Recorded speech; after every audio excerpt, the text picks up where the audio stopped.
नमस्कार दोस्तों, मैं हूं आपके साथ वैशाली और स्वागत है आपका हमारे द राना न्यूज चैनल पर।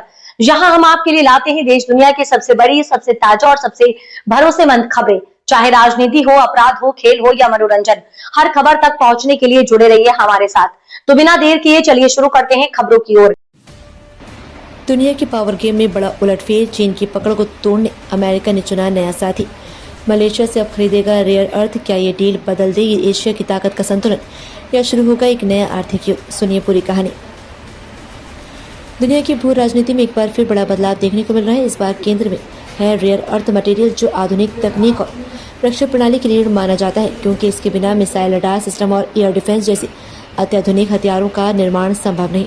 अब इसी संसाधन को लेकर अमेरिका ने एशिया में एक नया और रणनीतिक खिलाड़ी खोज लिया है, जिसका नाम मलेशिया। ये वही मलेशिया है जहां हाल ही में भारी मात्रा में रेयर अर्थ मटेरियल मिलने की पुष्टि हुई, और अब यही खोज वैश्विक पावर बैलेंस में बदल सकती है। अब तक इस क्षेत्र में चीन का लगभग एकाधिकार है, क्योंकि दुनिया करीब 90% रेयर अर्थ सप्लाई पर उसका नियंत्रण माना जाता है। लेकिन अब अमेरिका इस निर्भरता को खत्म करने की दिशा में तेजी से कदम बढ़ा रहा है।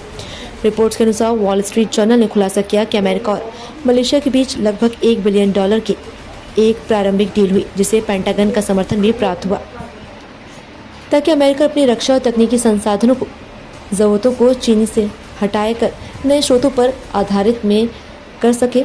मलेशिया के क्वांतान क्षेत्र के पास भारी मात्रा में रेयर अर्थ मिलने की पुष्टि हुई है, और अनुमान है कि देश के 9 राज्यों में लगभग 2.7 लाख टन रेयर अर्थ संसाधन मौजूद हैं, जबकि कुछ विशेषज्ञों का मानना है कि यह आंकड़ा 15 से 20 लाख टन तक भी हो सकता है।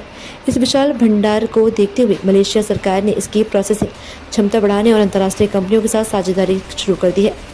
इससे एक ऑस्ट्रेलियन कंपनी भी शामिल किया गया है, जो न केवल खनन में मदद करेगी, बल्कि ये भी पता लगाएगी कि किन क्षेत्रों में ये मूल्यवान संसाधन मौजूद है। अमेरिका के लिए ये डील सिर्फ आर्थिक नहीं बल्कि रणनीतिक भी है, क्योंकि हाल ही में वैश्विक तनाव और खासकर ईरान जैसे क्षेत्रों में बढ़ते भू राजनीतिक संकट के बाद रक्षा उपकरणों की मांग तेजी से बढ़ी है।